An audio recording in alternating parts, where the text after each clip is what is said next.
Hey guys, so I'm back. For a while now, I've been wanting to make a video about how to make a suction dredge. So I typically keep some parts around. It was very cheap for me to make. I did have to go buy a couple fittings that I didn't have. But hope you guys find some use in this video. They're a piece of cake to make. If you've ever put any pieces of pipe together with PVC or whatever, you'll see what I'm talking about. But on my handle here, and I don't really know how well the camera's going to pick all this up. But this is a piece of 1-inch PVC. It's 32 inches long and it has a 1-inch T on the end of it. I did glue this down with some regular PVC cement. When you're making these, you have to be careful on what you glue. You can't glue all the fittings. So there is the handle, 32-inch handle with the T. Put this aside. Here's the suction dredge here. I had a piece of PVC that's gray. This is used in the electrical field. So as you can see, I wrote on here too, 32 inches there. So the handle's 32 inches. This piece of pipe is 32 inches and it has a 2-inch coupling. So all of this is 2 inches and the handle is 1 inch. So 2-inch and 1-inch stuff is what I used on it. On this coupling here, you can see I marked it with a Sharpie right there. But then I did not glue this down, and there's a reason for that. However, you can glue fittings without having to glue them. So you can slam the fittings on. Inside here, these fittings taper, so they taper in. And when you jam the pipe in there, it just starts getting tighter and tighter. So I'm already confident that this piece is not going to fall off when I'm out in the field. I jammed it on there, I kind of tapped it on there with my lineman pliers. And then if you can see that little spot right there, sorry my fingernails are dirty. You can see that little spot right there. That's a little piece of glue. And all I did was, I took the dauber out and got a little bit of glue on there and then just dabbed a little bit right there. What that's going to do is that's going to solidify right there. It's just going to tack it in place like a welder would tack something down. So it works pretty good. And then if later on in the future, if you ever had to take this off, you just grab some pliers, something heavy, and you just basically beat on it like that. And it'll eventually come off. So that's a suction piece to it. Now for the end, you see this cap, right? This cap goes on here. This cap does not need to be glued whatsoever. It's got an 1.125" hole right there. So what I did to make this hole was, first I drilled it out with a drill bit right down the center. Then I used this unibit, or we like to call it a strawberry. And I just went all the way down, all the way in like this, and created that big hole. This piece of course will go on the end like that, right? And then this piece slides in here. So now what makes the suction? So a while back I was watching some videos when I had a little bit of time. I saw Gold Hunter 77 making a video on these. And I've been thinking, like I said earlier, I've been thinking about making a video for a long time. On his video, he says, well, you know, all you gotta do is get yourself a tennis ball. You get yourself a tennis ball like this. One tennis ball makes 3 of these, by the way.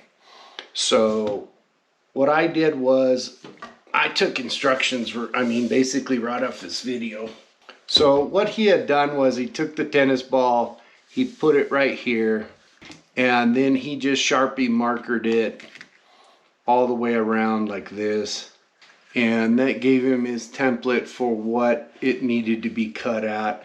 When I was cutting this, it wasn't that easy. This is some pretty thick rubber. So it was kind of a pain in the wazoo.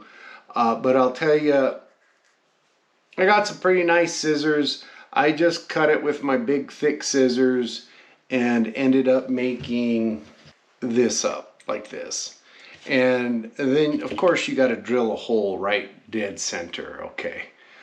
So this little stopper here that creates the suction, this is made out of, what I used was some spare bolts and stuff that I had laying around the house. This is a 1-inch cap that goes on the end of this here.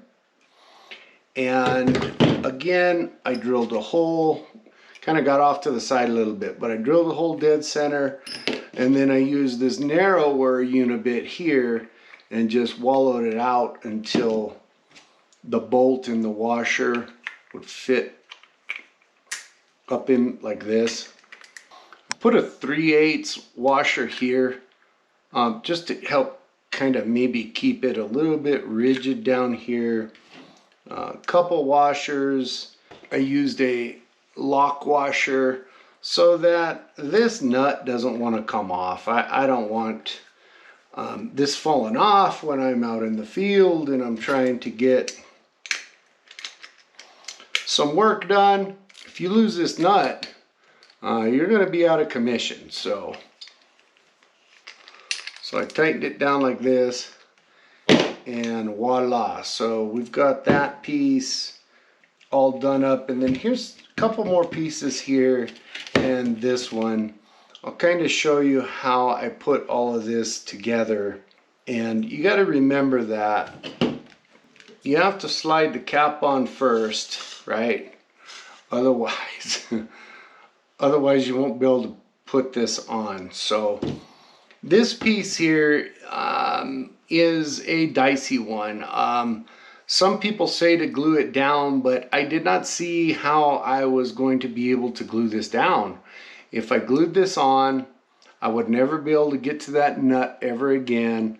What if something happened to this and I needed to replace it, or something happened in there?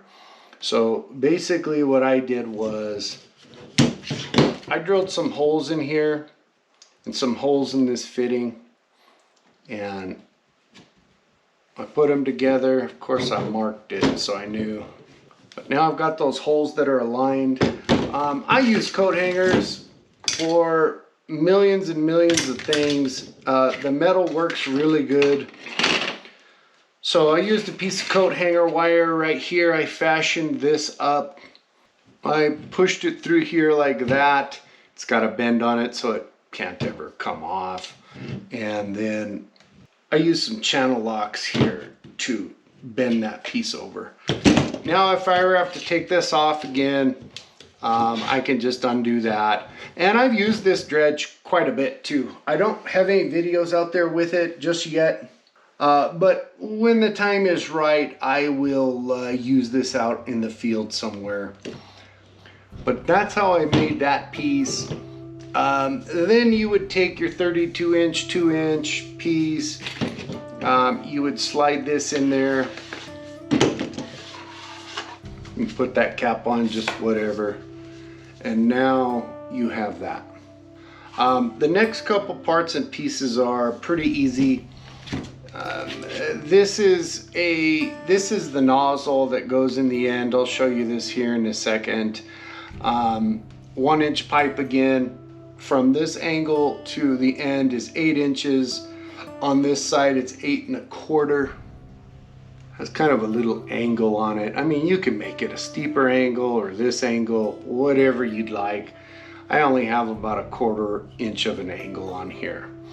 And the other part that you're going to need, and of course I'll list all these parts and exactly what I made, measurements and all of that kind of stuff in the description. But this here is a 2-inch to 1-inch bushing adapter. Okay, so a bushing is always the same size as the pipe, so it would go inside of the coupling. So this comes in here. Then you just slap this bad boy in there however you want, and voila.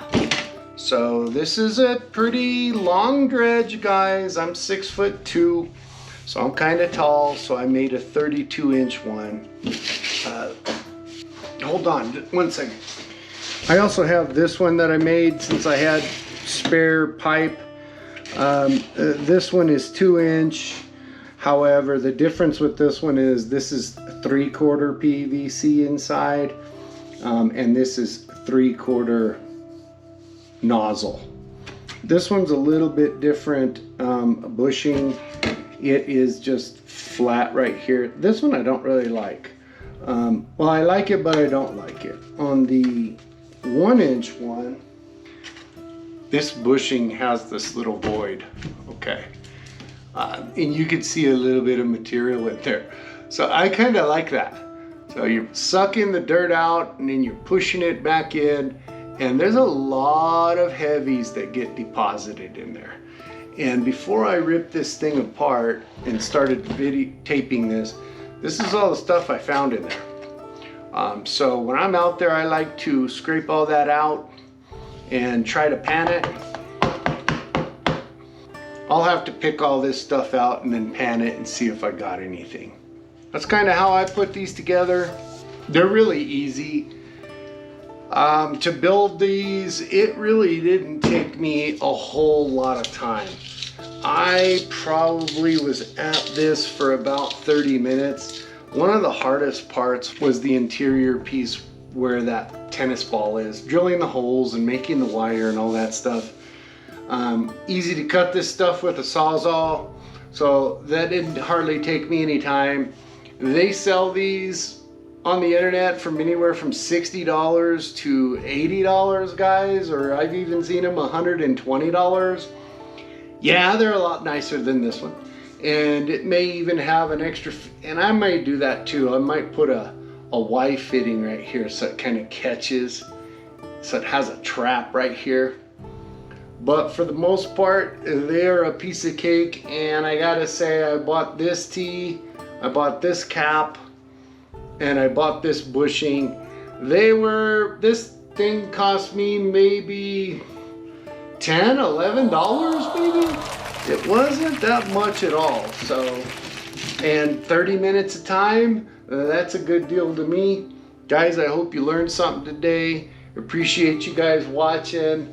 Next week we'll be out prospecting, digging up something, or doing whatever we're up to that week. Gold Pan and Suntan, we're gonna get back to work doing whatever else we gotta do. You guys take care, have a good night. Gold Pan and Suntan is out.